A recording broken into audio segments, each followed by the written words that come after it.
So welcome everyone. Welcome to, this is session 10, I believe it is, Cybernetics and Artistic Inquiry. Obviously there's some strong overlaps with a lot of other things that have been discussed in various panels already around design. There was another one on art from some overlapping, but some different perspectives as well. So our panelists here, myself, I'm Tom Schultz from the University of British Columbia here in Vancouver, BC, on the ancestral, traditional and unceded territory of the Musqueam people. And I'm joined by, I'll just do them in the order they show up on my little bar at the top of the screen here. Steve Dixon, who is at LaSalle College in Singapore. Bill Seaman at Duke University. And Stephen Volk, who is, I think, probably the most sort of freelancer of the bunch of us, but definitely has connections at Duke, where he does residency and ongoing work at Duke. He's the founder of the Radical Institute for Cybernetic Epistemology, and has done a lot of work in dance, and has been involved in the founding of a few different organizations. So because of some technical problems, unfortunately, Stephen Volk's video was not uploaded. So I'm going to start us off by just spending a few minutes talking to Stephen Volk, so we can get so the group can get up to speed on Stephen's. So choreography. So you've worked largely in choreography, modern dance. Can you say a little bit about social choreography and cybernetics, and just launch us a little bit in terms of how those have intersected for you, and the work you've been doing with William Forsythe and with others? Tom, you froze just briefly. Choreography and what else did you want to talk? Social choreography and cybernetics. Okay. Yeah. Well, so on the one hand, in a certain way, I am a kind of nomadic worker. I mean, someone who is, I'm working in institutions, but right now there is a kind of nomadic quality. But I've actually spent most of my time in the heart of institutions. And in fact, in an institution that transformed or transmogrified, literally, or experienced a paradigm shift, which was the Ballet Frankfurt. I don't know how many people know, but William Forsythe is probably the most important, innovative, living choreographer of our time. And during that period, we left the theater and went into a giant streetcar depot, turned it into a public living room, engaged with long-term collaboration with design universities. And I basically had a carte blanche assignment. But when Forsythe asked me to join, I said, "What do you want me to do?" And he said, "You know, I really don't know, it's up to you." So for about, I don't know, 13 years there, and then 7 or 8 years afterwards, I've had no assigned tasks except to work and think and do things.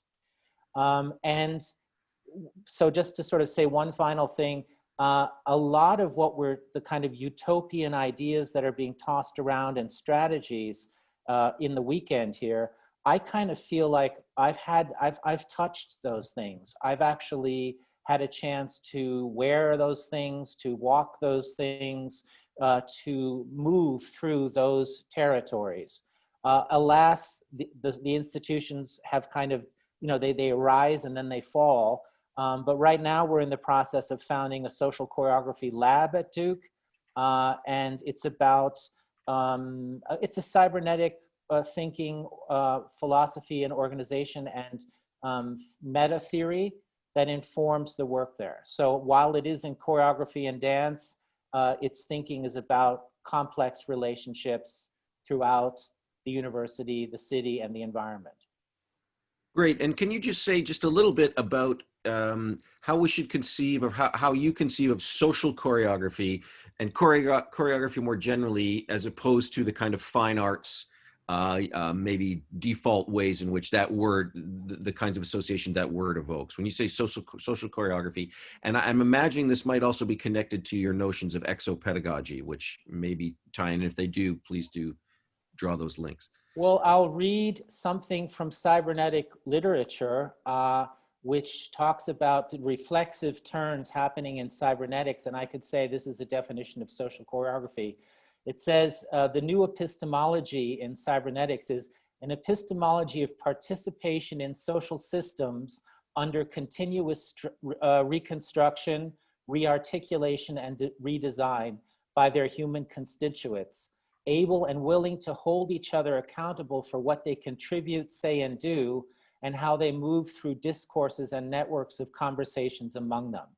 So social choreography, I mean, again, one functioning definition is to take over a theater, take over the Metropolitan Opera House in New York City, gut it, and turn it into a kind of meeting place, a place that is a detection site, a place where people are seeking, searching, finding, but all of this involving people and ideas and discourses.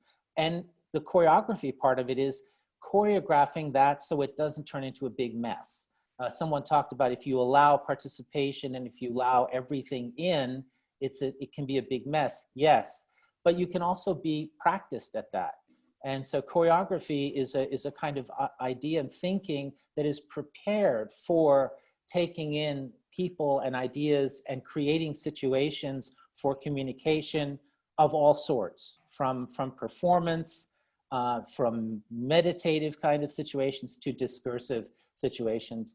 And then that place, social choreography, is a resource for politicians, for education, for business, to see what is going on in the community. What are we thinking? Someone talked about the fact that America has no thinking about future. Well, an institute of social choreography or a social choreographic cultural institution would have very much that as its mandate. Great. Thanks very much, Steve. It sounds to me like there's a lot of overlap with the notions from the previous panel around designing conversations, designing interactions. What are the enabling constraints and such types of things that create perhaps more participatory processes that can explore space and move towards at the moment unimagined futures through a process of kind of curated discovery in a sense. I'll turn to Steve Dixon next. So Steve, you've done with your book, you've done quite a sweeping interrogation of links that you see between cybernetics and existentialism, cybernetic existentialism, particularly as they're instantiated and lived out through a lot of really well-known and celebrated contemporary art. So can you say a little bit about what you think cybernetics and, sorry, my cats are acting up as they're having a conversation. They're in asynchronicity at the moment. A little bit about what cybernetics and what existentialism might offer us in the current moment that we're in, and the connections between the two. Existentialism, like many philosophical movements, becomes a bit of a trend. It's in, it's out, it's fashionable, it's not. Can you say a little bit about what windows on what is maybe useful for us about existentialism that cybernetics might open up for us? Okay, I mean, I'm doing a number of different things in the book, but one thing I am doing is trying to see those similarities and correspondences, but also I kind of look at the histories of both sort of movements or disciplines or anti-disciplines. And we find actually they emerged around the same time in the 1940s. They kind of reached a peak of popular consciousness and popularity in the kind of 1960s. They had lots of similarities in terms of being led by quite charismatic and well-known public figures and so on. But then really sort of after the 60s, their flames and their fames kind of diminished. But what I'm saying is that I think they're becoming increasingly more important, and their ideas, themes, philosophies, if you like, are becoming more and more prevalent within sociocultural practices and contemporary art. So I take around 50 case studies of artists, some of whom are kind of amongst the most famous in the world and so on, and really show how the ideas of both these movements are seen that. So this gives us a sort of bifocal lens with which to critique the artwork and another deconstructive methodology. And then I really go on in the conclusion to really draw together what are those commonalities and different terminologies they also use. 'Cause I think it's also about an interesting vocabulary of terms and and critical methodologies that they use. So if you have a look at my video, I go through a number of those case studies and make very detailed comparisons. And can you say maybe a word about one or two of the most useful terms or concepts that emerging from either existentialism or cybernetics that open up new avenues of critiquing and engaging with some of the artworks? Okay, I'll maybe share my screen to show some of the complementary terms. Okay. Okay, can we see that? Yeah, you can see that. So, yeah, so some of cybernetics specific terminologies are reflected, or I'm making some correspondences with certain ones from existentialism. And I think it was interesting. There was some conversations today about the idea of putting yourself in other shoes, or the second order cybernetics of being part of the system with both feedback loops, but this idea of being for others in existentialism, where you don't think of yourself as a subject, but as the object. Well, a lot of it is fairly obvious. Circularity I put against eternal return, and this eternal return, as defined by both Nietzsche and Kierkegaard, is about this this circular, cyclical nature of us both reliving our mistakes, but also being able to return and sort of wipe the slate clean. Within existentialism, this sense that you continually create yourself and identity, and the self is a kind of palimpsest where you erase. And I mean, I talk about Rauschenberg's famous erasing of the de Kooning drawing as an example of that, and also the idea of sort of being and nothingness, which comes out of Sartre's famous book of that name.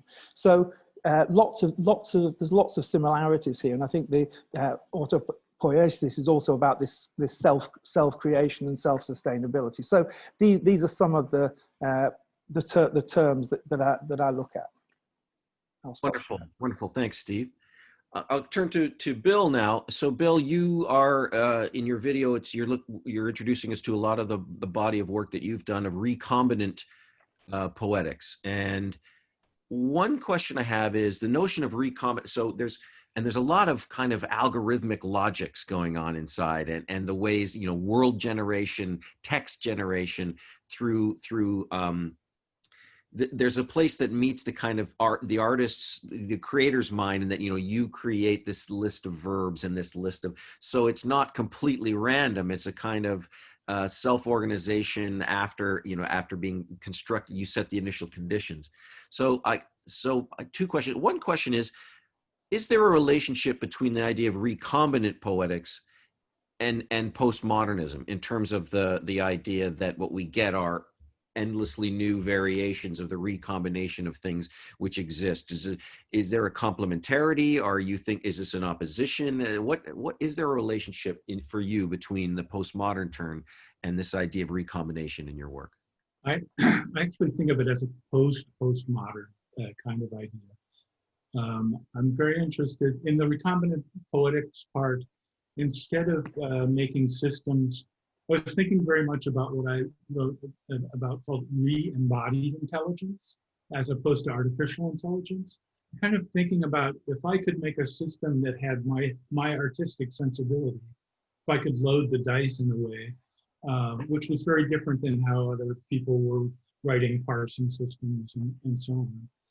And also that this was a circular causal system. So there's a kind of inter-authorship going on where the composer, participant, observer was taking an active role in combining and recombining and making choices. And tell me about your attraction to what I'm going to call algorithmic. Maybe there's another word for it, but this idea of setting up those initial conditions, but that letting it run, and the relationship between that and more conventional notions of the kind of auteur, the artistic font of creativity and knowledge, etc. Yeah, tell us a little bit about Oh, that. really? At the center of it is the idea of emergence, where every time someone uses one of these systems, they have a different kind of experience. And each person brings their own set of associations to understanding that experience. At Duke, I co-run a lab called the Emergence Lab, where we teach a generative image music text class every year, a grad level class, but with very smart undergrads that come in and do AI things. And, yeah, so for me, it's almost ironic where historically a masterpiece would be this thing that was always the same and you could return to it. In this case, it's always different and you can never return to it. Although the parts might be the same. And what are the social implications of that model of creativity? Is there something that you're hoping that it communicates to us about the ways of societal interaction and creativity on a larger scale? Well, the systems got more and more complex. And so with the virtual world generator, the engine of desire, which was my PhD, where the word recombinant poetics was kind of defined. And that's available online for download. I'm really thinking about ways of world building, and more recently in a kind of art science approach, as I mentioned earlier, and not meaning to break in, but this idea of it's called the insight engine, and it was kind of the last thing that I talked about, and this ties back into Paul Pongaro's idea of the notion of the pandemic of AI. So what I'm really trying to create, I made a closed system at Duke to test it out, and it has a kind of computational linguistics. It comes out of bi-association ideas that go way back to Arthur Koestler, but now also a notion of poly-association. So imagine you have papers and someone else has papers. I can click on any two of those, or I can click on multiple of those, and it will go into the corpus and pull out information. So what I'm really hoping to do in this new version, and I think of it as conceptual art, and this goes back to notions of beauty. Is conceptual art beautiful? But in this case, I'm really looking for transdisciplinary groups of people who might want to participate, either upload papers or give me URLs. So it's all legal. So if the paper can't be given to the database, then maybe the link can. But I think there are many people that are at this conference that I would like to invite to be in touch with me as that rolls out. As you can imagine, COVID is kind of slowing it down. So it might be a year in the coming, but please be in touch with me, anybody from the audience today. I mean, the papers over the last 2 days are conversations, and it's been very rich, I think, very transdisciplinary rich. Yeah, thank you. Steve Balk, we didn't really touch on the notion of exo pedagogy, and there's something about the notion of when you took over the train station that, and you and I spoke about this a little bit, that had echoes to me of the Fun Palace, right? This notion to which many of us return a lot, and exo pedagogy of the types of learning that happen outside of the boundaries of what are normally designated as learning spaces. Can you say a little bit about that? Sorry, you're muted at the moment. Yeah. Here we go. Okay, if I could, I'd love to just briefly connect with what Bill was talking about and segue to what you're asking. Yeah. And I would do a screen share if that's possible. Are you seeing what are you seeing this something yet? Are you seeing this? You must have, yeah, you've got co-host. I don't see it yet, but you do have co-host status. I'm actually showing it now. Hold on. What should I do? Let's see. I did screen share. There's a button on the bottom that says share. Oh, share. Yes, got it. Okay, got it. I need to actually do that share. Okay, great. So I'm just going to do this. So I'm gonna, yeah, this is just an image that I had on my presentation, which wasn't able to be seen, but I think it's kind of important. It's prescient and quite interesting. I'm just gonna leave it at that, but it's interesting that for the Occupy Wall Street call to Zuccotti Park, this was the image that was provided. And I like this. I want to talk about inclusive vanguardism.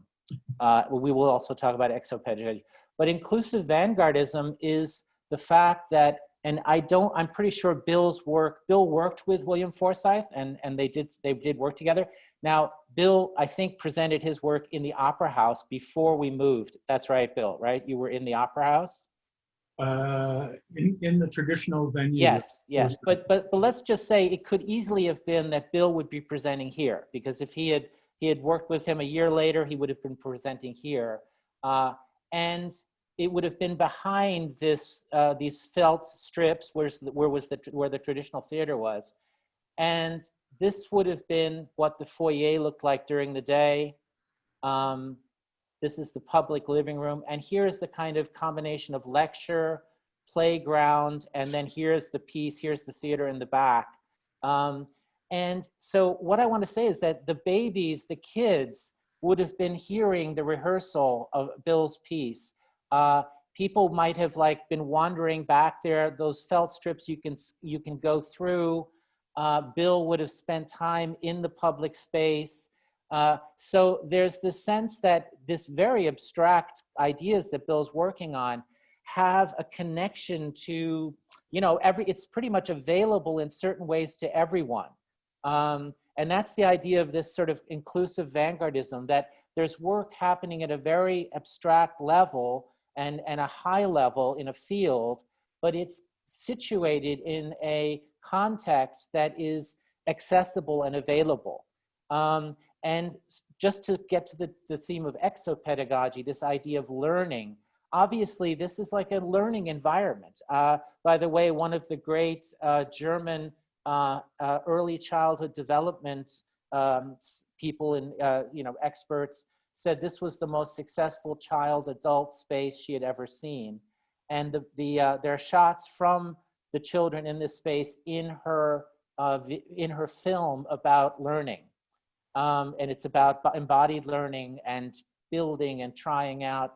So anyway, so there's a kind of an ecology speaking of also intergenerational, and exopedagogy, for one example, is that there was a 3 or 4 year long continuous work with students from the School of Design. So students actually left their design, studies and engaged in performing arts and dance, which does not necessarily have to happen at all, especially with ballet. And then we did these situational works that not only were inside the theater, people sleeping overnight, 400 people, or having huge events inside, dinners and other kinds of things, but also we worked in the neighborhood, we bused people to different cities. There was this real sense of bringing people into their surroundings and bringing the surroundings into cultural space, and having there be a kind of a transversal simultaneity of that happening. And now, just last sentence is, I'm actually really in teaching, pretty much purely working in universities now. And exopedagogy is about bringing the students outside of the university, both spatially, to organize, weird places to be, weird people to meet. And then also, of course, I teach aesthetic education. And so it's about aesthetic education that's geared towards shifting perspective, shifting perception, and engaging people in action. And also teaching students the notion of that institutions can be dismantled. And just one final example, unfortunately, COVID didn't allow us to do this, but we had a seminar planned that we had spent about a whole semester preparing in the mayor's living room of Ludwigshafen. And it would have involved leaving your shoes at the door, bringing in a giant screen, setting it up, having live music and a performance, and then sitting on the floor with the mayor and presenting ideas on climate change and cybernetics. So Exo Pedagogy is the kind of the manifestation coming out of this. I often refer to this as that Ballet Frankfurt was the Silicon Valley of the performing arts for 30 years. So it's coming out of that work and now reaching into the university and founding a lab at Duke in social choreography there. Great. We just got another couple of minutes before we go to breakouts, but Steve Dixon, a lot of what we're talking about is emergence, right? Bill talked about the opening to the emergent. Stephen Volk's work, obviously, speaking to the emergent. What is the existential, not view, but can you tell us about existentialism and notions of emergence, and how those come together? And sorry, you're muted at the moment. Sure. Well, it really becomes translated, as I think I showed in my terminology chart, as becoming, and it is, as I briefly alluded to earlier, it's really about continual reinvention of oneself and of identity. One of the classic Jean-Paul Sartre quotes is that existence precedes essence. So there's no essence of what you are. You don't find yourself, you create yourself, is the idea. So that because there is nothing there, and in Sartre's terms there's no God, etc., then you have to just build yourself and continually become. But equally, you can change the script at any point and so on. So it's quite a sort of a dramatic idea of identity. And again, in the book, I look at various people like Gilbert and George, the great British artists, who kind of have really merged their identities and their art and life as one. And I see the kind of systems they use in their own personal life. For example, they'll go to the same restaurant to eat dinner every night for 3 months and eat the same dish, this kind of thing, so that they have no side. They have nothing to distract them from their great project, their great work, which existentialists would call the fundamental project. But actually, they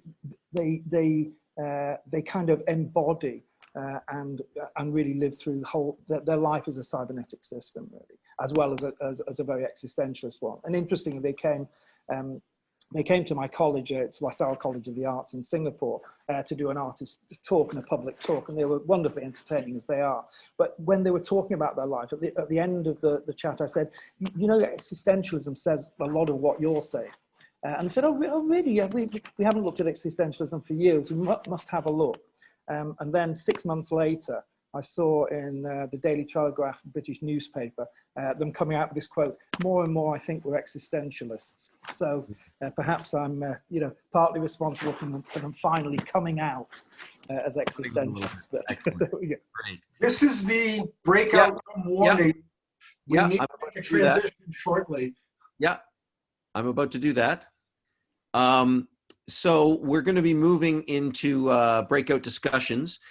So a lot of different types of provocations in the work that we've seen. So now's the time to discuss with each other what questions you might have about what this work, how this work, which can seem sort of rarefied and maybe reaches the furthest edges of abstraction. How does it speak to many of the concerns and the grand challenges that maybe we've been wrestling with in some of the other conversations, or of course, any direction you want to take these conversations. But we'll move into breakout rooms. And remember, please, to keep track of any questions you want to ask or provocations for more discussion that you can put in the chat when you get back from your breakout room.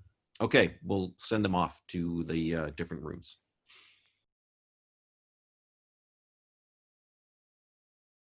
All right, so I guess I better open my chat. So, okay, so I've got a few things up here already.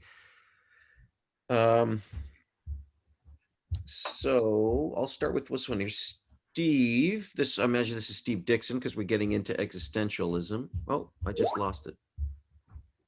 Where did it go?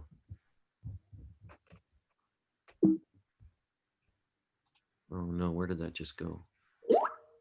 I lost it. It was something about, where's Ben Sweeting? Ben, can you just pop on your mic and share that question?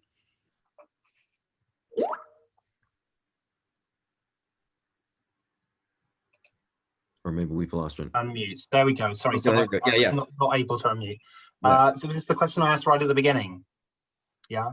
So it's for Steve, and it was about I really looking forward to reading your book, and I really kind of warm to all the parallels between existentialism and cybernetics. And I wonder if you could speak a little bit to tensions or differences. So, for instance, I found that the for itself as a structure for Sartre was ended up in assumptions about conflict, which made him skeptical of being with others, and cybernetics is more positive about that while still acknowledging conflict. And it might not be that's the one you want to respond to, but maybe the tensions between the two. Great. Steve Dixon, do you want to take a crack at that? I do, and I'll unmute myself to enable it. Okay, so Excellent. I think, you make a very good point, and the sort of in itself and for itself and these differences. In simple terms, it's about the in itself is about objects and the material world. The for itself is us and our self-consciousness and all of this. Now, Sartre, interestingly, the being for others is a 200-page section in Sartre's book. But as I think you rightly point out, he's also skeptical about it and sees it as conflict, because the problem is when there is a person in front of you, the other, they potentially can harm you, can inhibit your freedom, they are a threat. Okay, but they are also part of your liberation. So you also need them, and you must, this isn't a solipsistic universe, so that actually our relationships with others becomes the most defining thing. Actually, but Sartre remains, and he talks about the voyeur being caught and seen by the other, which kind of confirms our existence and all of it. I won't go too much into it. It is a fascinating area. But the other as being the thing, but then he turns it around. But I don't believe, I think he was more influenced by Gabriel Marcel, by Martin Buber, by Simone Weil, Levinas, who talk much more about the other and being for others. But he kind of took it all on board and said, yes, I am the other myself. I am the object I am the object for the other to be the subject. So it's a reversal, and it's a very neat one.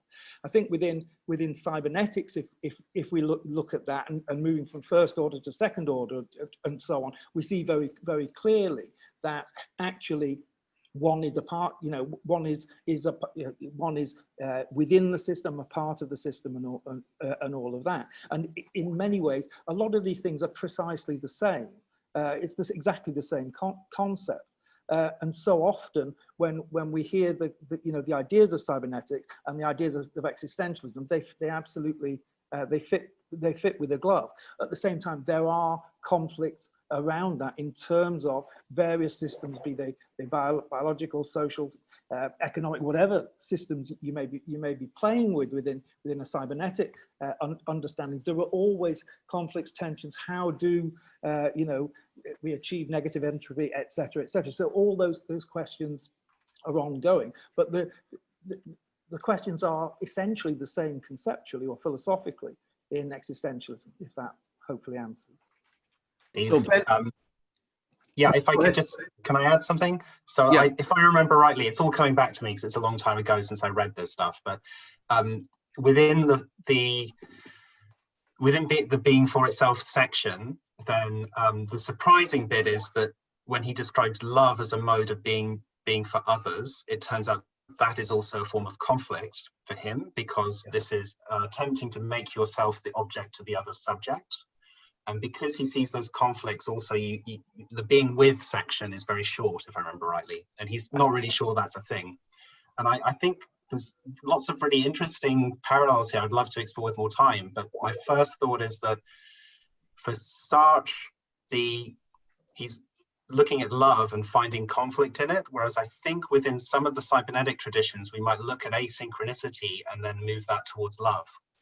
Yeah, no, I think you make a very good point, and I'm happy I'm happy to go with that. I just know, yeah, I mean, he only spends a little bit of time with others because it's Heidegger. Mitsein is the big Heidegger thing, and Sartre's really rebelling against Heidegger. His book is, you know, Being and Nothingness. It's after Being and Time, which is Heidegger's great work, but Sartre's, you know, defining himself. So that's partly why he's doing that. But no, but Sartre's really interested in masochism and sadism within relationships, and that we actually fluctuate with that in our love relationships, but also in our kind of social relationships, and that we will flip-flop between that depending on the time of day, or we're having a row with our love or whatever. I'm playing the masochist now I'm playing the sadist, and also this objecthood and subjecthood and how they swap across. So, you know, these are all very, very interesting. And again, they work very, very neatly with a lot of cybernetic paradigms. Great, thank you both. You make a good distinction also, Ben. Well done, good. Thank you both. So I noticed a question that came up from Pile Bunel that I want to speak to briefly, because I'm a panelist as well as the moderator. I did have a video up there if anyone was able to take a look. So the work that I do is in using form theater from Augusto Boal's Theater of the Oppressed, where you create a play around a conflictual situation, complex conflictual situation. People intervene in that play to try and change the outcome. They replace a character. We've actually been doing, so Pile's question is, do we know what the long-term effects are, benefits or other types of effects on participation in these types of new and disruptive kinds of activities? We've actually, in the program where I work, that's my laboratory, Conflict Theater at UBC, we've actually been doing, we just finished a study on that we're just starting to write up, where we are seeing, even over the course of a 3-year, so we've done a 3-year longitudinal study on folks that were involved in a workshop that created these plays, and through an application of a type of grounded theory using coded interviews, we see elevated what we call self-awareness, other awareness, and context awareness elevated after interacting in this type of participatory event, and that the effects are carrying on and even deepening over the course of 3 years. And we've got another study where we're, again, coding feedback survey from people who attend one of these plays but don't intervene in the play. They just watch it, and other feedback survey from people who do intervene in the plays to see what are the learning outcomes between just watching and actually being an intervener. Because some people often, they ask, well, it seems like form theater might be quite profound for the person who gets up on stage, but what about the rest of the audience? And we're seeing, in fact, that there is actually quite a bit of congruence between the learning outcomes, and we're still parsing the fine details of that. So yeah, important question. What are the long-term benefits or outcomes? There was a question for Steve Valk about Forsyth. Could you say a little more about what Forsyth did that was and sorry, both Bills. Sorry, Bill is also well acquainted with Forsyth, of course. So either of you, please jump in with what were the big differences between what Forsyth was doing and other people in choreography, and what role did technology play or not play? How was it important or not important to Forsyth's project? Why don't Steve Valk, why don't you kick us off, and then we'll turn it over to Bill. Perfect. Well, one of the things if I want to be provocative, I say, how do you get from Balanchine to empowered democracy? Which is, sort of quite extreme, but Forsyth comes from, I would just say this, in a certain way, Forsyth is someone, I'll even use this term, a neuroatypical human being that became attached, connected to dance and to ballet. But really what was going on was, and speaking of existential, I'll even say that, I'll use that word, maybe not appropriately, but a kind of existential, in the sense of also math and physics, engagement with bodies in space and time. And ballet was a referential language that could be deconstructed. We talked yesterday in a discussion about symmetry and beauty, which is what the ballet manifests. That's its game. But Forsyth deconstructed that and was looking at everything that's possible as the stage as a field of information. And that, if you just can pursue that, you ultimately kind of deconstruct, which he also did, the stage itself. Just as an example, you know, he would show the bare bones of the stage. The technical stuff would be rising and falling. You know, he used the stage as real architecture. The dancers didn't even often face the audience. So there was this deconstruction of space. And then ultimately, I remember about 8 years or 7 years before we left the stage, he said, I can't stand the audience sitting down there. I want to do a piece where the audience is up on stage, walking around, where there's this kind of break between the proscenium and the audience. And so eventually that's where it all led. And this exploration, this obsessive, you know, work on bodies in space and time just led to the work overspilling the boundaries of Forsyth's own work, and it becoming, speaking of emergence, an emergent kind of like monstrous, overgrown, and I call it like a paradigm shift, where suddenly the participants, the audiences, are the actors. But it's the logical consequence of breaking down bodies in space. One last thing, I walked into Duke and met the ballet teachers there who were actually dancers with Forsyth. And the first thing they told me was they remember the very first rehearsal they had with Forsyth. He asked one dancer to go to one side of the stage and the other dancer to the other, and he asked them to run at each other and collide, which is exactly the opposite of everything that dance is about. So this is the, you know, the big bang of Forsyth's thinking. That's an insight into how he sees what he's looking at in bodies in space. Yeah, so he had this system called Improvisation Technologies, which was really retraining dancers to completely think about their body, where a center was, different ways you could move. So it was a very different kind of movement understanding. And often he was working through deep intellectual questions and would do workbooks and readings for people. So they had a kind of felt area that they were working on also. And there was a lot of conversation about letting dancers figure certain things out, as I remember. Did you get that sense, Steve, also? That Absolutely, absolutely. And by the way, I really, as you were talking, I just thought, you know, Forsyth had a deep connection to language. But I think Bill's work, what this was about is there was a kind of, you know, dance is a kind of thinking, and it's an emergent thinking, and especially if you work that way. And I think that his reason for one of them for working with Bill was because this notion of sort of emergent poetry, autopoetic like construction is again part of the deconstructing, or this, you know, one of the things people said about Forsyth that made him different from everybody else was that he refused to keep ballet away from any field. Like he simply took the ballet everywhere and put it and exposed it to anything, which is sort of, again, the opposite of what institutions do and what, you know, you normally do. So I'm just saying that's how I see a connection absolutely with Bill's work. There's also in reference, someone in the chat, Michael Hull, has said also that his works were iterative. You could go again, and the piece Yes. would be different, right? So there's again that emergence. Yes. Someone mentioned, Zane Gillespie mentioned asking about the connection between the work that I'm doing, if there is a connection, and David Diamond's Theater for Living, which some of you may have. So David Diamond is who I learned to do this work with. He's a Vancouver-based practitioner, and in his book Theater for Living, which is really important even in its title, because one of the things he did, David Diamond trained with Augusto Boal, who developed forum theater as part of his Theater of the Oppressed. But one of the things that why David Diamond calls his work Theater of the Oppressed is that he felt that the binary of oppressor and oppressed was not as useful for the situations that he felt that he was working with, and so he developed the term into the Theater for Living. But the lineage from Boal and then to David Diamond, I've worked with David. David does very much talk about an engagement with systems and cybernetics, more systems in Theater for Living.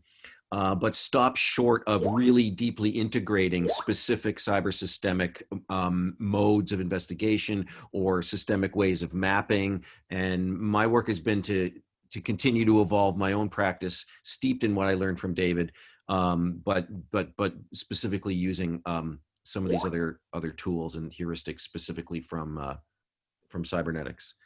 Tom, there's Yeah. one subject I wanted to bring up, which I really think is important, or it's just something that came to me in the weekend. I really believe that the arts themselves are quarantined. And that that really, you know, I hear all these wonderful things, these ideas, but what I know is that, you know, because I experienced it, I was part of this, you know, they are glassed off, they're quarantined, they're not made available to everyone. And I just think that it's a kind of reverse thinking we need to do. It's not about, you know, the arts are wonderful, but it's the question of the context and where they are and how we need to make them available for everyday use.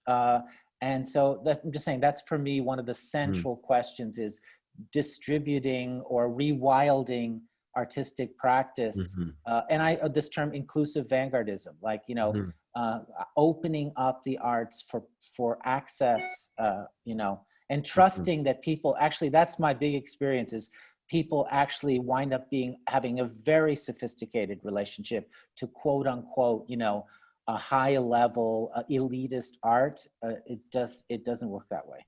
I would agree with you. Steve Dixon, any final thoughts for you on the relationship between art and the larger world, or this idea of releasing the quarantine around art? Well, I think we just need to to be very active and revolutionary. I mean, I think also just to tie up my kind of ideas on, you know, cybernetics and existentialism, is that they're kind of visionary and revolutionary, and, you know, at sort of anti-authoritarian and all of that. So I think it's increasingly important to you know, to keep that kind of that revolutionary fever, if you like. And I mean, I found it very interesting reading more and more about cyberneticians and how many were were either very left wing or actually had lots of anarchist connections. So Gregory Bateson was a great friend of Paul Goodman, you know, a major anarchist, and had extensive collaborations. Also worked with R.D. Lang, who was a kind of an anarchist, an existentialist, and a cybernetician. So it's really interesting, you know, kind of how radical it was. And I think Claudia Westerman had said in the chat about, you know, Sartre and Camus falling out, but that was over politics. They were the best of friends and big drinking buddies, but they fell out over politics because essentially because Camus wrote a book, The Rebel, where he praised anarchism, but said, hey, the Soviet communism is no good. And of course, Sartre was a communist of a much kind of more sort of hardline type. So that was the argument there. Anyway, but I think we just need to continue to break out and be revolutionary in art making, really. Great. We've got 30 seconds. Bill, any last thoughts you want to add to that? Sorry to give you the short end of the stick. No, but I think the idea, one of the big questions that came up is, how can we design these kind of systems that enable us to have conversations that are bottom up, but that build up and can be articulated across a series of domains? Right. Great. Thanks very much to our three panelists, to all of the questions. Thanks for being here and being engaged in this conversation. And a massive thanks to the organizers of this endeavor. This is, talk about, you know, feeling we can't connect with each other. This to me has been one of the richest engagements with the ASC that I've ever had, you know, online or otherwise. So huge thank you. Does someone want to tell me what we do next? Do we all just sign off? Is there, oh no, there's a wrap up. From Jocelyn and Candy, I think. But thank you again to our panelists and to everyone for your engagement. Thank you. Thank you. Thank you. Thanks, Jocelyn and Candy. Great job. Much. Here, here. Hi, everyone. I am Jocelyn Chapman. I'm a trustee for the ASC, the American Society for Cybernetics. So I want to thank you all for joining us for the ASC 2020 Global Conversation, our first ever virtual event. This was an experiment Candy Hare and I developed with a lot of support to host an interactive event based on conversation. So instead of lectures, we invited people to be on panels. And we made a really big request asking that the panelists prepare a video. Thank you, everyone who did submit a video. I know that was a big ask. Those videos will remain available so everyone can continue to watch them, comment on them, keep that conversation going. I want to thank all the panelists for their broad-ranging contributions to conversation these past 2 days, and also to the moderators for holding those conversations. This event was recorded, so those recordings will also go up in the next couple of weeks, and you can comment on those too, I believe. We had 187 people register for this event. I hope some of you that were new to an ASC event will become ASC members. And I want to thank the Cybernetics Society for coordinating with us. Their event, Cybernetics and the 21st Century, Stories of Practice, was excellent. I'm so excited to have collaborated with them and hope we'll continue doing so in the future. This event started so many conversations that people want to continue. We're already talking behind the scenes about how to host some more events like this or different from this, but we invite feedback on this one and ideas for future events, but stay tuned, something will be happening very soon. I know Candy has a lot to say as well, so I'm going to turn it over to her now. Thank you all. Thanks a lot. Thanks a lot, Jocelyn. And thank you, Jocelyn. Thank you, the whole team. Thanks for all those that you haven't seen and who operated everything behind the scenes. So there's a lot of chatter that is going on that is not publicly visible. So thanks to everybody. And I want to briefly come back to my very initial few words that I said at the beginning that many of you in the US audience missed because you were in bed. While the Europeans were already at it and starting the Cybernetics Society meeting and before the keynote. The idea for this event was not to create a conference, because a conference means that you present your own work and maybe there's one or two questions at the end. But what we wanted to create is something different, something that gives us what we were missing in the pandemic and with the travel restrictions in place. We were not missing conferences, but we were missing the conversations. And so the idea is people have constantly talked about trying to get to the hallway. We were trying to construct the hallway in a sense. And we noticed that, of course, we couldn't do it just by putting people together. We had to impose some structure. So this was a complete experiment. And Jocelyn has been reminding me, please warn people, it's an experiment. Please do not ask people to expect too much. Let's please try and be very careful and try to just take it as what it is. And I thought, that's great. So far, it has turned out really well. And thanks for being part of it and not complaining too much. And we would really appreciate your feedback on this. Note that there's never a perfect event, but we try our best. And that said, where do we go from here? Jocelyn has already mentioned, we're discussing internally what we can do to keep the conversation going, not just to start it as this event definitely did, but to come up with more conversation, different conversations, different venues, maybe hybrid events also in the future, because this is great and we have more accessibility. We have a huge variety of participants, a lot of different backgrounds, really interesting conversations because of this. And I want to thank everybody for enjoying the discomfort that this involves. A lot of the panelists wrote back to us in the beginning saying, whoa, my fellow panelists are from really different backgrounds. What do I say to them? And the interesting thing is we all found things to say to each other, and that requires some stretching of the mind and the imagination. And I think that's precisely what conversation is about. So thanks for enduring the uncomfortable. And another thing that comes next is that we will offer to those of you who are interested in that kind of thing to further develop your thoughts, especially the thoughts that you had after the conversations that we've had in the past 2 days, to develop them into scholarly papers. We have, thanks to Claudia Westermann and her team of editors that I don't know yet in person, we have the opportunity to call for a special issue, special double issue for the Journal of Technoethic Arts. And this journal is quite a nice journal.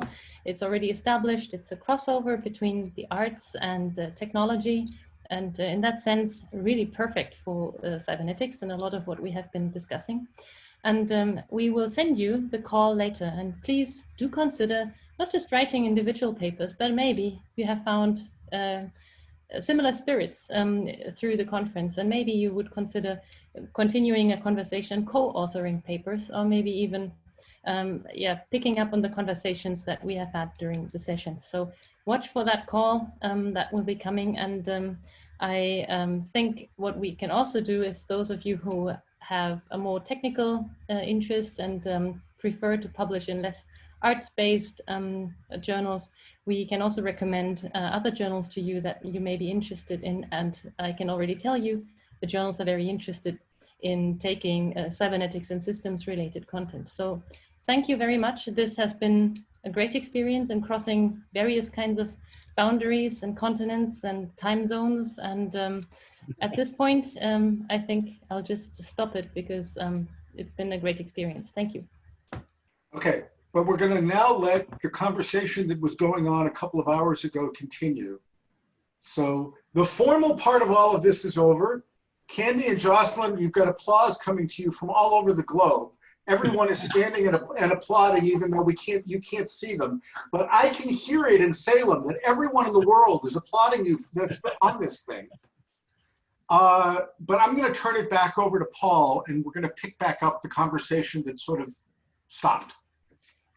Okay, this is great. At this point, I'm going to sign off because I've got some kids to put to bed. I was mentioning time zones. Please, all of you who are in the US, have a great day and have a great remaining conversation. Thank you.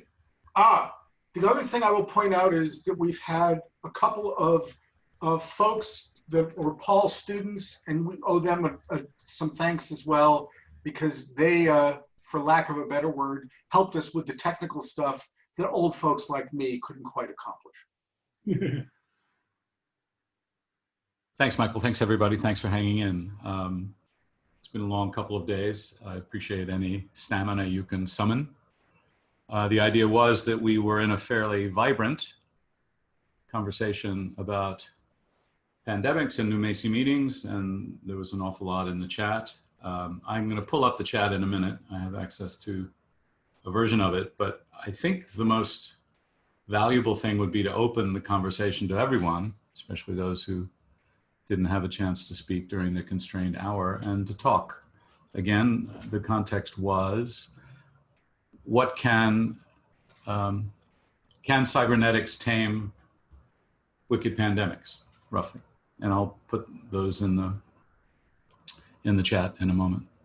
Mohammed, one of our tech support folks, is saying that you can unmute yourselves directly if you want to jump in. If it's a little chaotic, we'll intercede. But if someone would like to start, and I'll pull up. If I can have 20 seconds from the Cybernetics Society. Please, Andy. I just want to thank all of you who participated in our event. I also want to thank the American Society for Cybernetics for collaborating with us, cooperating with us, working so beautifully with us. It's been wonderful at our end, and it's been fantastic to be in collaboration, building something of more of a world community. And I look forward to more of those kinds of collaborations, that we can really try and develop a better forum for developing, learning, sharing, and enjoying what cybernetics has to offer. Thanks, everybody. Phenomenal, Angus. Thank you very much for that. Paul, let me say something to Angus for a minute. So Angus, Sure. I'm going to put on my president hat for a moment as opposed to my silent screen hat. Everybody from your society is invited to our conference next year in Cincinnati. We would love it if anybody could come across the pond and do it. Thank you. Thank you. We really would like to try and build more bridges. We offer a very nice little benefit, which is a post-nominal, you know, member, fellow of Cybernetics Society. You put it after your name. That's very nice. But you guys have been doing amazing things. You've got a big base. You've got so many interesting people, fantastic people. And America remains one of the dominant cultures in the world. And solving the problem, if you can make a difference in solving cultural problems in America, those get exported to the world. People listen. You are at the moment, I'm afraid, some parts of America are not exporting the voice that we would like to hear. You are part of the possible solution, and we give you all the energy, support, and encouragement that we can. Maybe at the end, I would like to invite you to, well, it will not be similar, but to events organized by WASC, which will actually happen on the 16th and 17th of September with help of Moscow, basically the Russian Academy of Sciences. If you just try to click WASC 2020, it might lead you there. Yeah, excellent. Yes, it's. And I think I see quite a few faces which will be there, and hopefully the others might enrich the atmosphere. Wonderful. Feel free to put a link directly in the chat if you like. Oh, yes, of course. Okay. So I've also provided some links, just a refresher from where we were in the session 8.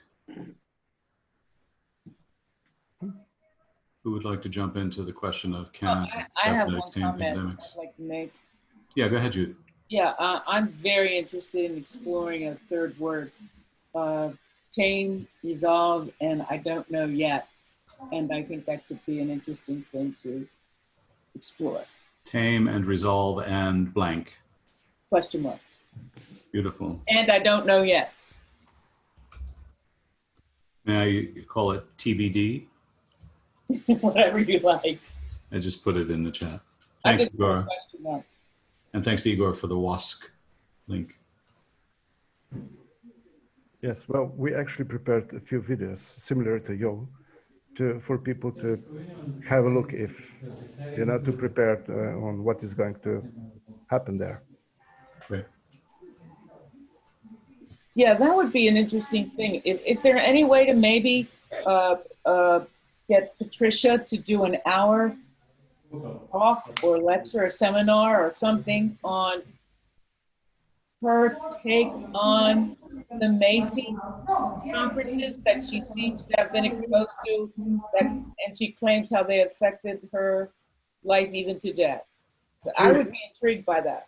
Judy, I think our game plan, we have to still work it out, is that once we figure out how to do it, we're going to try to do one session every 2 weeks for 90 minutes. And we will certainly try to invite Patricia to be one of the early sessions. That would be cool. To do that. And the 90 minutes would allow us to have 2 breakout sessions instead of 1. And it'll give people enough breaks in between so that they won't feel constrained going from meeting to meeting to meeting. But we all have to work that out, which the executive board will try to do over the next few weeks. Yeah, I think having a better understanding of, from people who, I've read the Himes books years ago, but in the sense of who experienced the Macy's, and having them share that would be really, really exciting.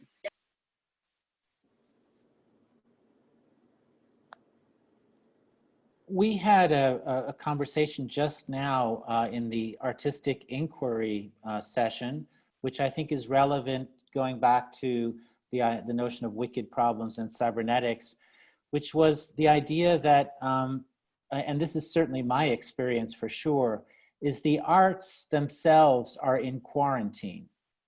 And in fact, it's been a lifelong so far process of trying to break out of and examine the nature of that quarantine, that bubble. And so the relating to our question, what if the nature of the inquiry were not actually in the field itself? So it's not about artistic inquiry, it's about the problem of the context of how do you reconfigure, how do you get artistic inquiry to be available to everyone? How do you take those resources and distribute them? And I'm wondering if that's not an issue in cybernetics as well, that it's not so much about going deeper into knowledge in the field, but actually in taking on the kind of other project, the parallel project of how do you distribute the knowledge? How do you get out of this sort of model you're in the framework, because you obviously, that framework is kind of contained, and how do you redesign the framework so as to make it open and available and distribute that knowledge and have that knowledge be available? And that's a huge but a very interesting problem, kind of a double bind. That's the idea behind, I think, or at least my idea behind performing cybernetics. Yes. Not teaching, not telling, but doing in various ways. My experience has been that people aren't very receptive to the ideas when just told. It doesn't fit into their world. It doesn't fit into what they do. It doesn't fit into their science, or their art, or their politics, whatever it might be, their business. And but by performing it, perhaps we can generate the conversations that we really need in order to get much deeper into some of these ideas. I totally agree. It's the same with the students, you know. We say that we teach it towards the other world, but my students and teaching within the field of architecture, which is typically based on, you deliver project, which is delivering, submitting drawings. The students don't really understand that should be meeting the real life, and they feel very uncomfortable that the projects should meet the real life, and forcing them to actually build something by their hands. Sometimes they feel very uncomfortable because they are very unskilled in building anything. And I'm telling them, like, if you are not able to build that themselves, how do you want to engage the communities to DIY your designs whilst you are not, you are actually educated as the designer and you are not able to do that self. And, in architecture, the students got, when we discussed the metaphor, I actually see metaphor. I feel very unwell when I hear about metaphor, because I feel within the field of architecture, that's the power of visualization and computer models, when actually today designers and even the practitioners are not meeting the real world. They are visualizing the thing and not really engaging with real world, and don't understand that their intervention will have effect on real world and it will receive the feedback loops. Ben, would you like to say a bit more about the program? You put something in the chat. Cool, yeah, just to kind of really appreciate Jude's comment of like what the third term is, and I also am kind of searching for what's beyond resolve, right? Because I don't think that's enough either. We have an event. I'm working with Sally Sutherland and Tom Ainsworth, who were presenting a couple of sessions ago, and we had an event called Wicked Possibilities, which Paul contributed to, and also Dolmini Pereira, who presented in the Cybernetics Society group, and Tom Fisher and Matilda Schultz, and you can see their pre-recorded videos on the link I sent. And our group's called Radical Methodologies, and the origins of that is a lot of the methods we have in practice and in research.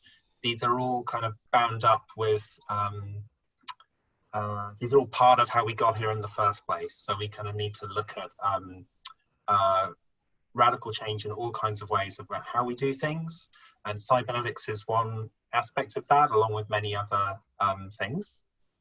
And we developed this question around wicked possibilities, which was, I think, questioning the sense in which the wicked problems discourse leads to a kind of idea of consensus, recognizing that consensus is maybe pretty, if you can achieve it in a very complex situation, maybe it's not going to last very long, and also that it has maybe it's not what you want anyway, right? So a consensus has, depending on the context, has can exclude and obscure debate and things like that. So we try to reframe away from problems and towards the possible. A point of clarification, Ben. When you talk, how do you define consensus? Because people use that word in different ways. Yeah.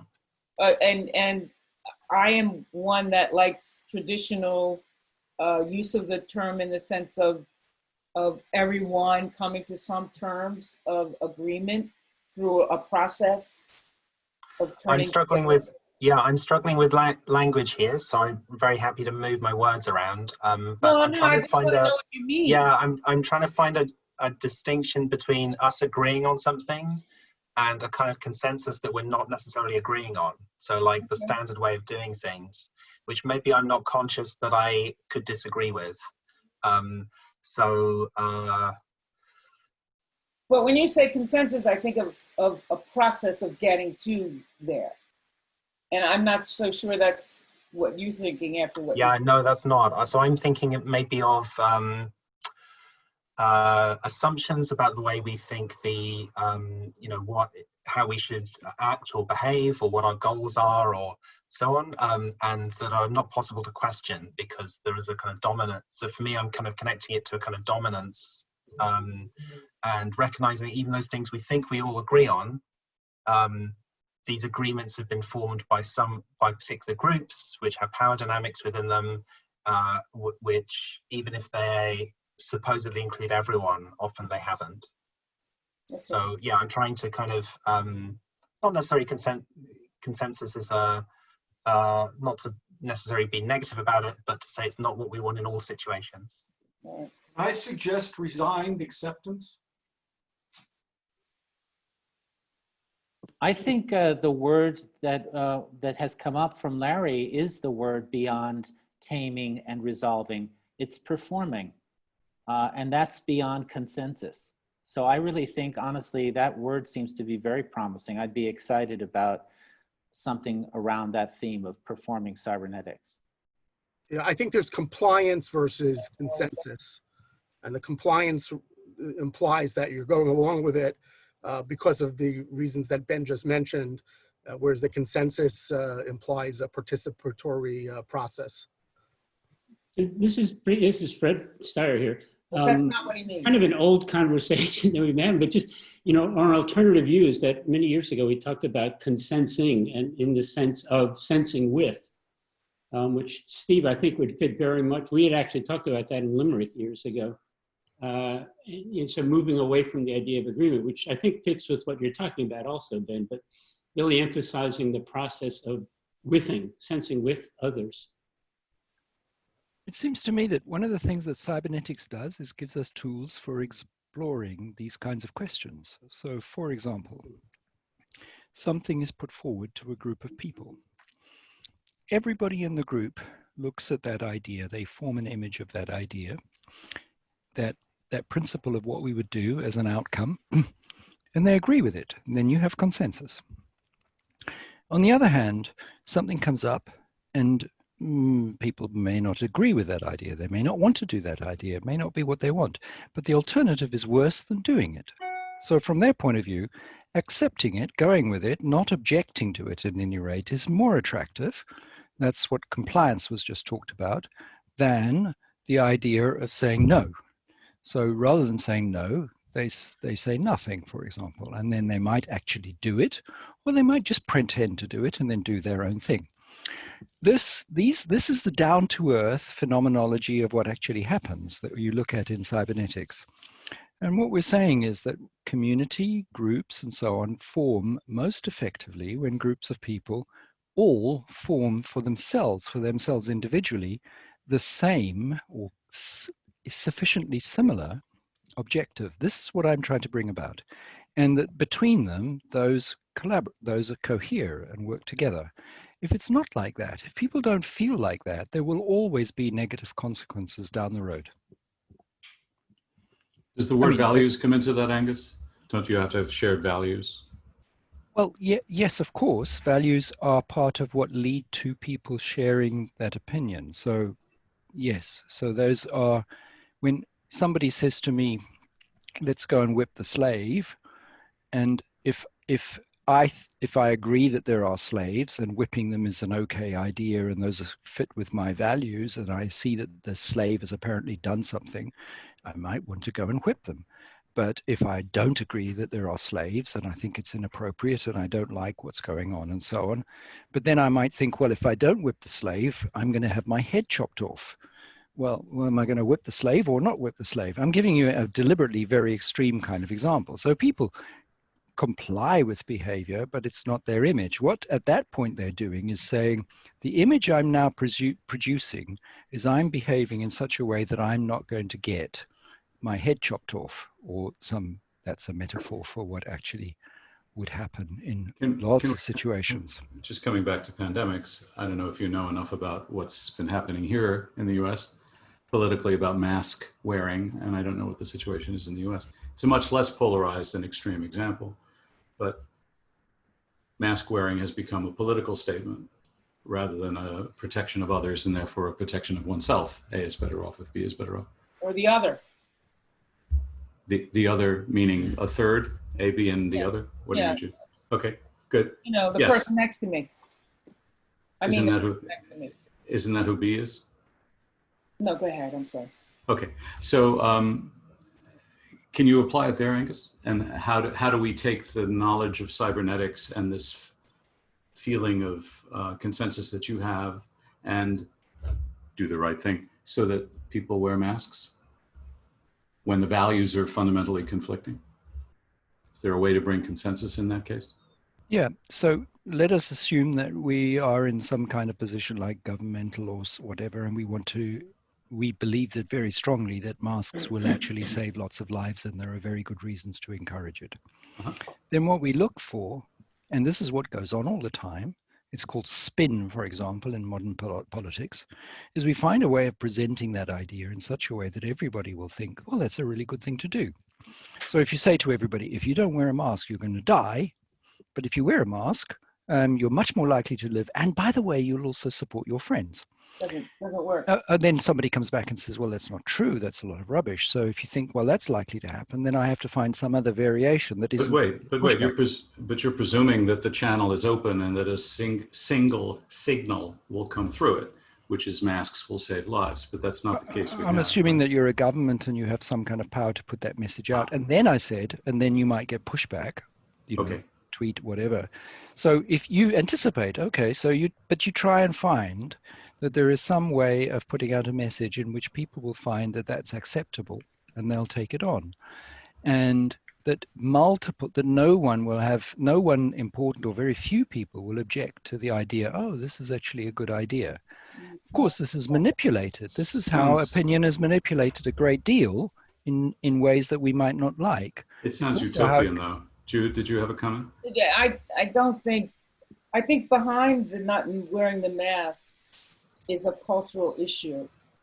And I think it has more to do with belief, and that people not wearing the mask have been convinced in a particular belief, an autocratic leader, that they'll believe whatever they say.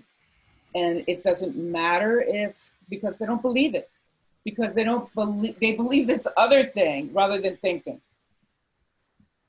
And as Herbert used to say, believers make liars, and it also is killing people.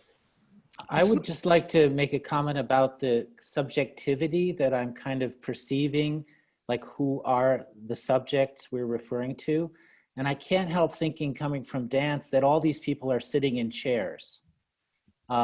Everyone that you're talking about and all the way the language and communication works is posited toward people sitting are in a static situation, static selves in chairs without agency, with some kind of.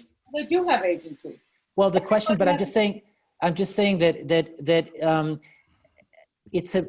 there's a certain model of who others are that just for me just resonates with classroom and chairs and people facing front, and then there being a negotiation or a dialogue. And I just don't think that's how people are. It's how we see them. It's how neoliberalism, you know, works with models of subjectivity. But I'm just saying it's not, I don't think that is really how people work. And like I said, I think the people are, not everyone's paying the same amount of attention. Someone's consensus is hardly anything. Someone else is very committed. It's complex. So I just don't think this way of talking about people and ideas really correlates to reality, which has been talked about. I mean, I just don't think this is a we understand, reality. Stephen. Yeah. Who else would like to comment? You know, how about turning wearing the mask into a performance? Who else? So I don't know why my comment was seen as utopian or something. It seems to me that all human beings are always acting purposefully towards things, and we're cancelling interference. That's one of the things that comes out of perceptual control theory. So we're always acting in such a way as to bring about what we want to do. Now, of course, that varies for each individual, of values and so on, pictures, mental pictures of what we want.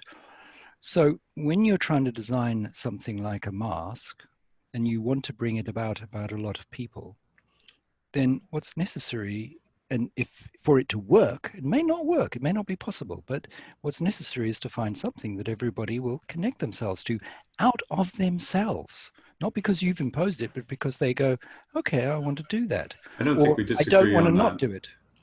That last statement, I think we agree with. All people act in their own self-interest. But I think a government saying it is not necessarily going to work, at least not in America. I'm not saying it's because an American government says it. I'm saying it's because they perceive, they see this and they go, I'm going to do that. It's not because the government says it. It's because they form an image of that wearing a mask is something that they want to do for whatever reason. That's so all. I think So what that's may I add cybernetics. something? Go ahead. What I hear Stephen say, and maybe that's also Angus a little bit, it's like we have a binary way of thinking here in the United States, and literally 99% is in the binary of like the good ones and the bad ones. So as long as we're in this binary, we won't see a way out of it because the others are bad. So what are we talking about? And so then if we are, or I mean, I don't know what you meant by the, I mean, I'm trying to imagine what you meant by sitting in the chair, but if I try to get in a completely different structure outside this conversation, okay, by the way, I have a lot of extremely pro-Trump friends that for some reason I haven't excluded of my life yet.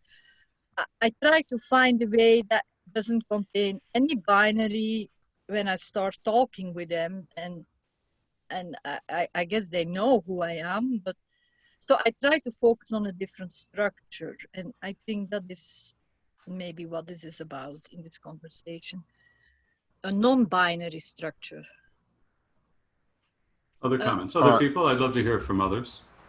If you are trying to communicate with someone who has been indoctrinated to not think and to not accept rational argument, but to simply accept the point of view that has been given through the propaganda that he has received, then you need to go to another level with that person and somehow find strategies to get that person to begin to think again. Otherwise, there's no hope. You know, to be frank with you, you say that people act for their best. I walk the streets in the center of Cardiff. It doesn't look like. And even my colleagues from the university, who you would think are educated people from the university, they have been repeating, you just have to do what the government tell us. You cannot find out yourself what's the best. You just have to follow. That's the mental behavior of academicians in British universities. So come on. I mean, are you discussing that that people are acting for their best? I don't believe so. I think there is actually some sort of mismatch in culture. I think the question is, are you trying to ask, how do we change the way people perceive the world and change their values so that they will then choose to do things in a different way? Or are you trying to work with people as they actually are, how they actually see the world, and get them to do something? Of course, Britain, for example, somebody put up the idea, take back control.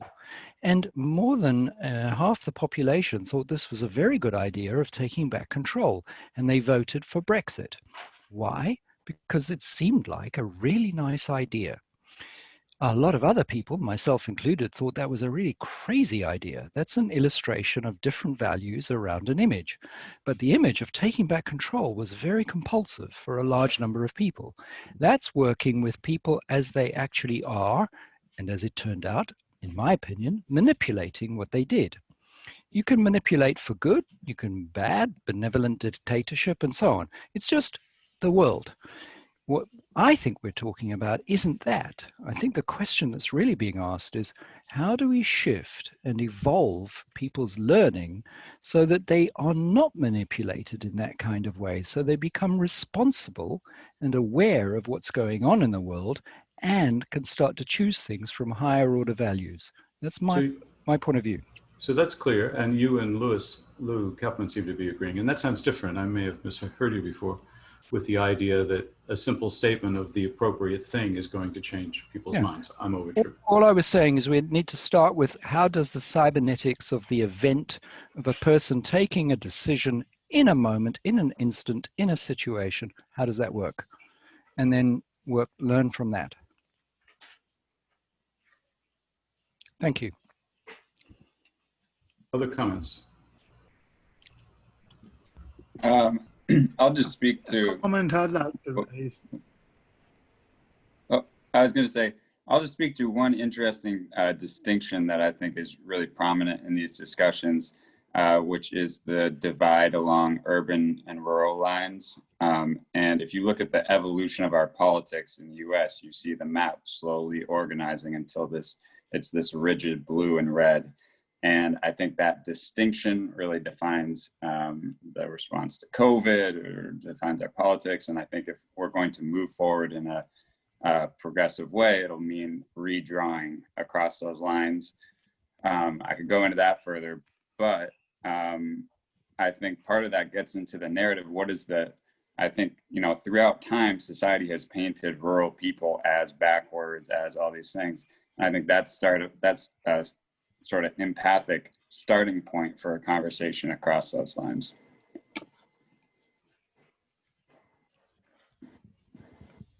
The point I'd like to raise is that I think we've changed our behaviour in relation to the pandemic, which is why we've had such a brilliant weekend this weekend.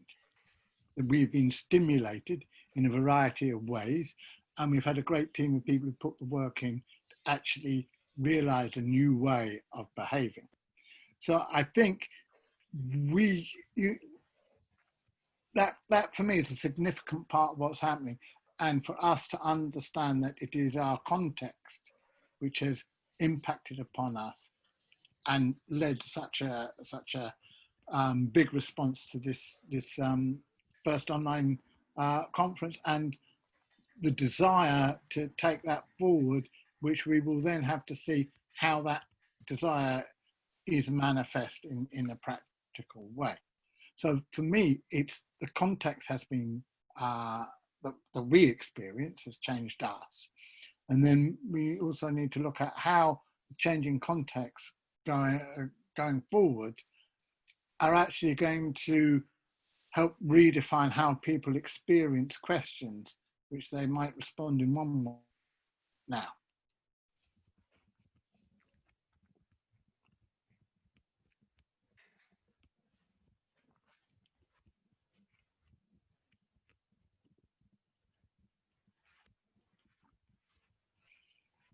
I just have the association of what performing these ideas would be, or performing cybernetics in this context would mean going door to door.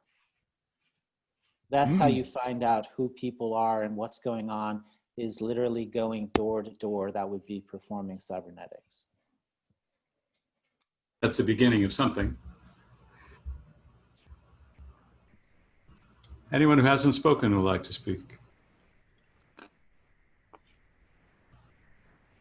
Maybe we're coming to a natural end. Yeah, Jude's trying to talk, I think, but her mic is muted. I thought she was talking to someone else. Jude, were you trying to talk to us? Sorry. I just was intrigued. I don't think it has to be door to door, but I was in the last session, Steve, you talked about, or you presented some of these ideas you're doing in public spaces.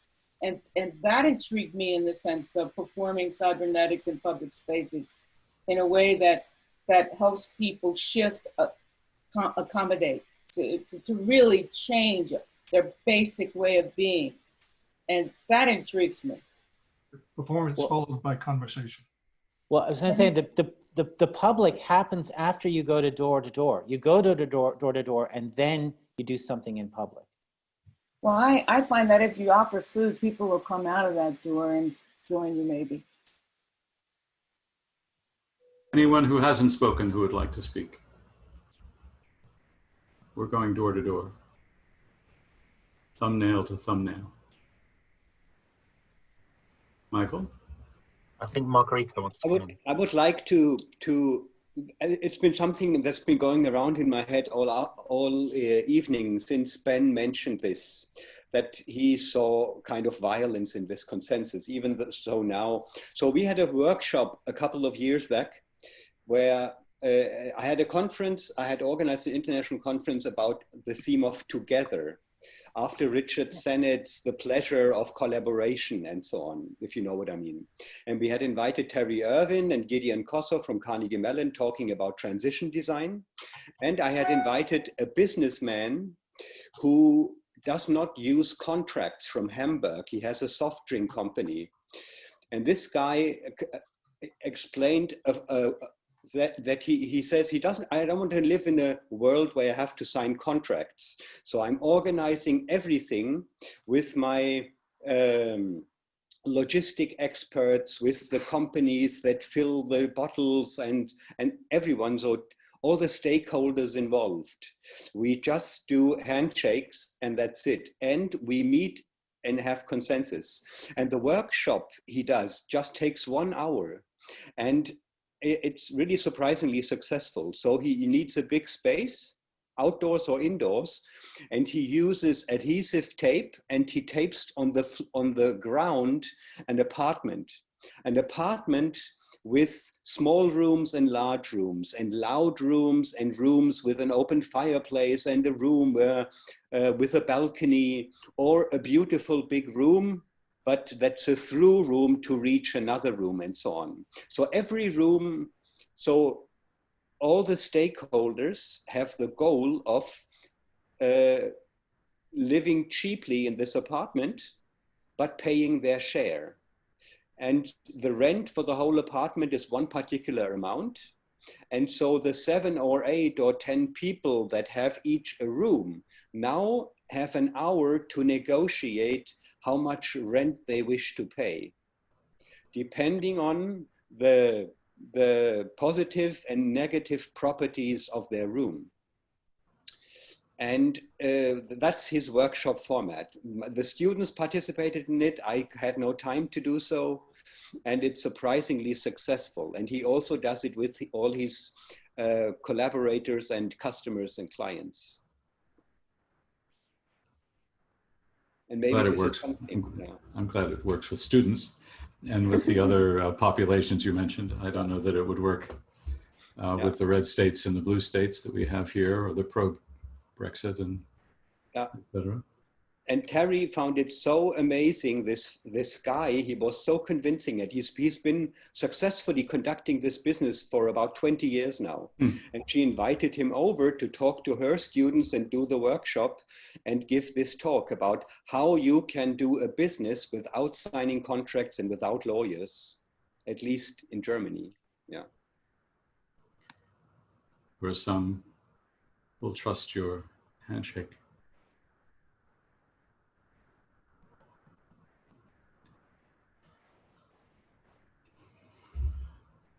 Is there anybody else that would like to contribute something who has not said anything? That's what my hand wave was trying to say. Let me start my video, wait. I made a comment, yes, how are you, Paul? I made a comment in the chat. I think the question was, how do we tame pandemics? And my question was related to, or my comment was, well, maybe it's not pandemic, but it's populist and this system politics that we see, not just in the United States, but in Brazil, in UK and Venezuela. Almost like if we have to fight the Joker, the character of the movie, that, you know, it's always trying to create chaos and it's anti-systemic too.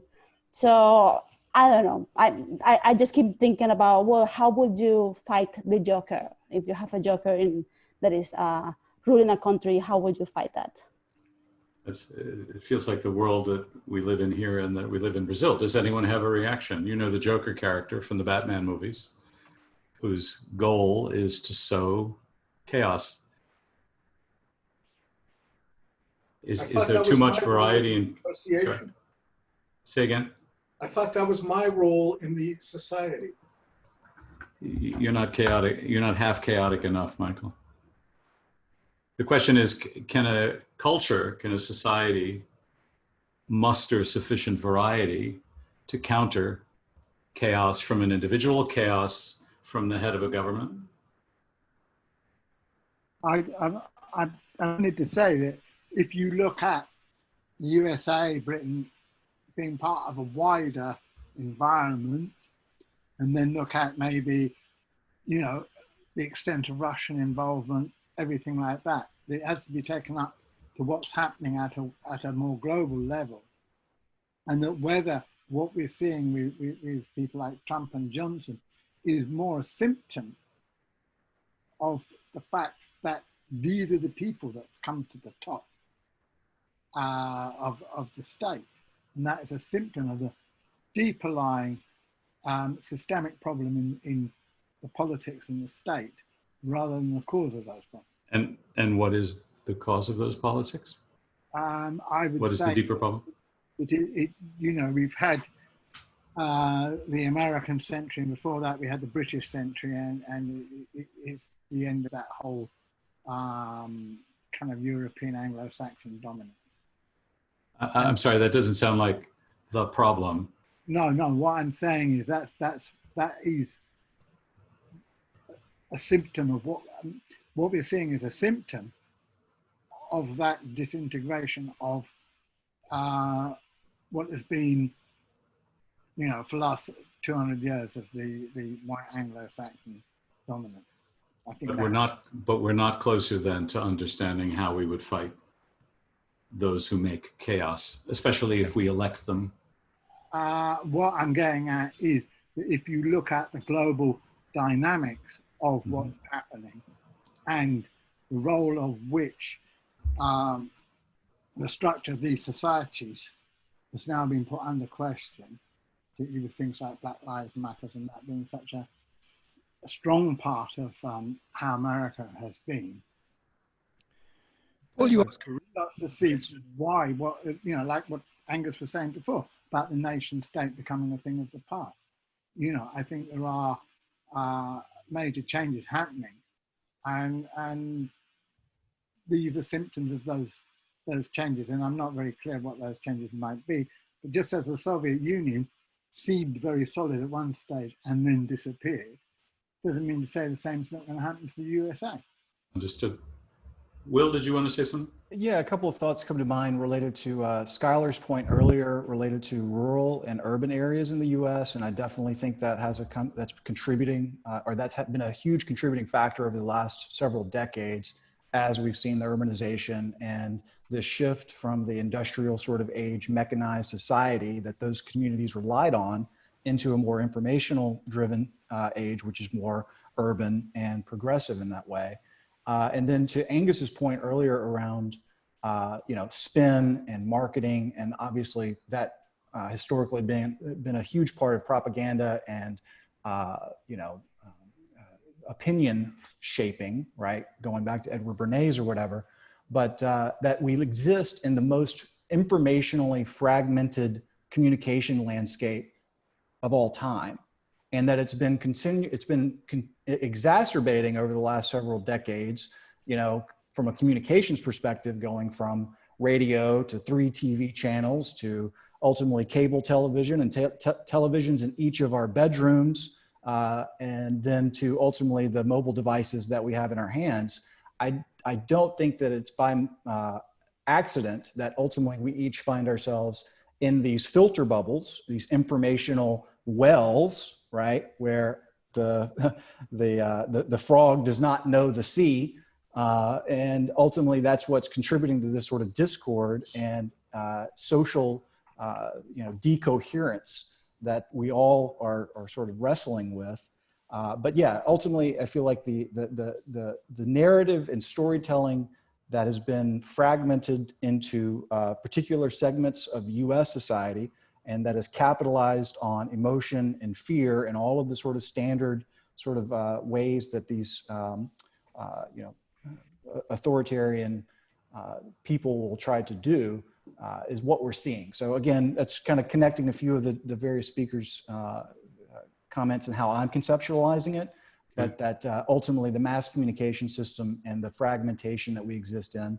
And to actually then just finish on the point of going door to door, I agree that ultimately the first step is to return to our communities. One of the other components of the last 100 years has been moving away from our from the doorsteps or the front steps into each of our homes, and farther apart in terms of yards and whatever else that I think has contributed to a fear of the neighbor.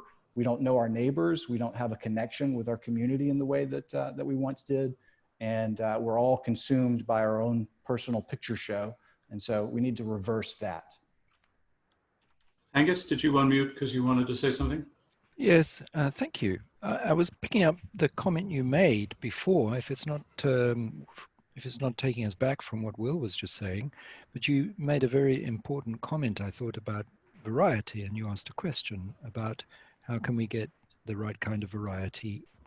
And it seems to me that there's two aspects to this. One is, in terms of, let me call it wisdom, we need a society with enough wisdom to recognize the actual, real dimensions of society, the variety of society, all of what goes on in society. And if we want to make it work, we need things that actually take care of all of that. We could call that, let's say, wisdom. And we need enough in society to recognize with wisdom that situation. That's one kind of variety. But the other side is that we actually lack cohesion, coherence. It's the case in Britain, and I think it's the case in America. When you go to, for example, the left wing, they fragment a great deal. The Conservatives won in Britain, and one of the reasons they won in Britain is not because they were dominant and won a lot of votes, but because the other parties in opposition were all over the place and competing with each other. So they didn't find any kind of coherent alternative to put forward. And so one party ends up with the most votes. And the way we operate with our one first past the post system privileges the group that get their act together. So I would say two different things. What we need to do is find enough wisdom, and then we need to find enough coherence, which is, you could say, a reduced variety, or rather a shared variety. Find. It's a lot in that verb, Angus. Yes, indeed there is. Indeed there is. It may take a few hundred years. But we don't have a few hundred years. Most of us will not be here then. Can I quickly say something? Think of Richard Sennett's last book, yeah, about the city. Yeah, the first one was about craft. The second one about doing things together. It's a trilogy, and the last one is about the city. And he says he sees a huge danger for democracy, that it's falling apart because people forgot how to talk with one another. And he has this theory. What's the book called again? I always call it The City in the Future, but the title is different. And he says, as a city planner, what you have to do is you have to create these points of connection between very different neighborhoods where people meet at 3 in the morning. Some want to buy cigarettes and others want to buy milk. And this is where different demographics encounter each other and discover that they are not monsters, but just other people. Yeah. And I think this is what, so it's the basic stuff. It's really at 3 in the morning, queuing for something you want to buy. It's the proximity, I think, was also what Will was saying. I believe he called it building and dwelling, ethics for the city. Anybody else? Because we're going to wrap up in about 2 minutes. Who has not spoken that would like to say something? This is your chance. Michael, I have spoken, but just an observation, which you can agree with or not. But one of the themes that seems to be emerging is also something that I think goes back to the Macy conferences, which is, and that is the idea of holding on to flexibility in how we adapt to new circumstances. Very often we lose variety, which makes it more difficult for us to adapt to newer circumstances, and how to adapt and hold on to variety at the same time seems to be a very real challenge right now. And I think it also speaks to your initial invitation, Paul. I'm going to suggest that a word that we need to focus on when we next meet is resilience.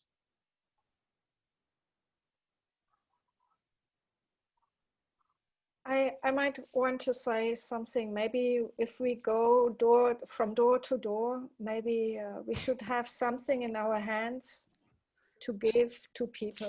Excuse me, You know? I have to jump in because Michael said resilience, because he probably remembers that I recently wrote an article contrasting resilience with anti-fragility, and that too much resilience will make you fragile.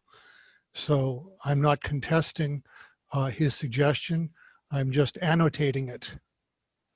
Claudia, Thank you, Robert. Can you share that in the chat? Could Claudia finish what she was saying, please? Yeah, I'll paste a link for you. Thank you. Claudia, please. I thought, I think the idea to go from door to door, it's quite good in a way, but I think we should have something in our hands to hand over for people to use as initiations for acting once we are not at the door anymore. So something that engages them. And, that kind of carries on. And I don't know what it is, but it's some kind of tool, some kind of Offering. technology, something. Yeah.